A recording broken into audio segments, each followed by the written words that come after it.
নমস্কার বন্ধুরা, কেমন আছো সবাই? পুপিস টেম্পসে সবাইকে স্বাগতম।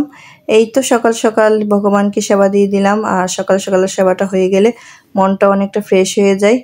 তো এইদিকে মুরগি নিয়ে আসলো বাজার থেকে, 4টা মুরগি আনছে। তো এগুলো আমি এখন কেটে কেটে পরিষ্কার করে নিব, আর সাথে কি কি রান্না হবে তো এগুলো আমি কেটে নিব। এখানে উস্তা কেটে নিছি, আর সাথে দেশি ছোট আলু দিছি। আর এখানে শাশুড়ি মায়ের জন্য কাঁঠালি বিচি কেটে নিছি। এই কাঁঠালি বিচি ভাজিটা শাশুড়ি মা খেতে খুবই পছন্দ করে, তো আমি এখন কেটে নিলাম। আর এদিকে আমি মাংসটাও কেটে নিতেছি।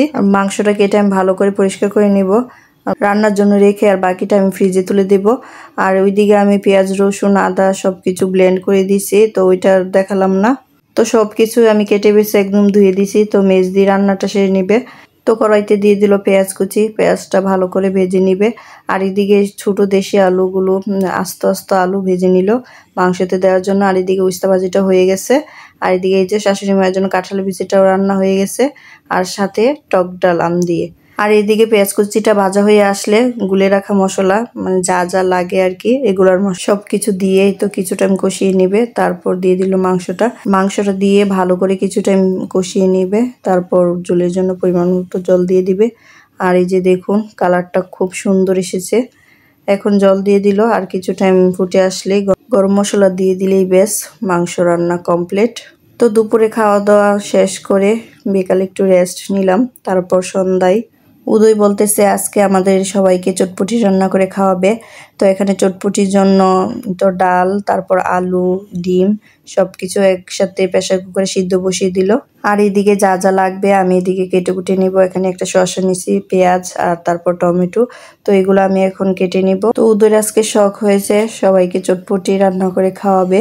তো চটপটিটা বাসায় রান্না করা হয়নি কখনো, দেখা যায় মার্কেটে গেলেই খাওয়া হয়েছে। তো বাসায় এটা প্রথমে বানানো হইতেছে। তো এখানে আমি টমেটো, পেঁয়াজ, কাঁচামরিচ, শসা এগুলা কেটে নিয়েছি। আর এদিকে উদয় চটপটির জন্য এই যে টকটাও রেডি করে নিল। খুব সুন্দর হয়েছে, টকের কালারটা খুব সুন্দর এসেছে। আর এদিকে ছোট দেশি আলু সিদ্ধ করা হয়েছিল, এগুলো আমরা এখন সবাই মিলে ছুলে নিতেছি। এখন চলে যাব মূল রান্নায়। এই তো এখানে ডালটাও সিদ্ধ করা হয়ে গেছে, আর এখন এই ডালটার মধ্যে সবকিছু মশলা অ্যাড করা হবে। এই তো এখানে রাঁধুনি চটপটি মশলা, তো মশলাটা দিয়ে ভালো করে নেড়ে চেড়ে মিশিয়ে নিবে। তারপর একে একে সবকিছু অ্যাড করে দিবে। তো মশলা কম হয়েছে তো আর একটু দিয়ে দিল। আর এখানে সালাদ, পেঁয়াজ কুচি, মরিচ কুচি, টমেটো কুচি সবকিছু একসাথে দিয়ে ভালো করে মিক্সড করে নিল। এই তো রেডি হয়ে গেল চটপটি। হ্যাঁ, আর ডিমটা দেওয়ার বাকি ছিল, তো ডিমটা গ্রেট করা হয়ে গেছে, ডিমটা পরে দেওয়া হবে। তো এখানে আলুগুলো দিয়ে তো ভালো করে নেড়ে চেড়ে রেডি হয়ে গেল চটপটি। কি ভাবছেন চটপটি রেডি?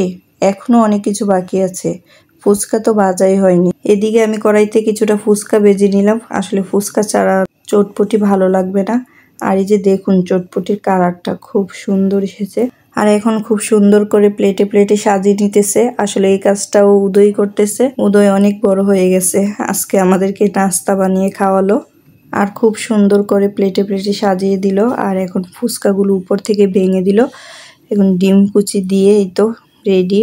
আর এখন শুধু খাওয়ার অপেক্ষা। সত্যি বলতে চটপটিটা এতটাই টেস্ট হয়েছে কি বলবো আপনাদের, আপনারাও এইভাবে ট্রাই করতে পারেন। আর ধন্যবাদ জানাই উদয় বাবাকে আমাদেরকে এত সুন্দর একটা নাস্তা বানিয়ে খাওয়ার জন্য।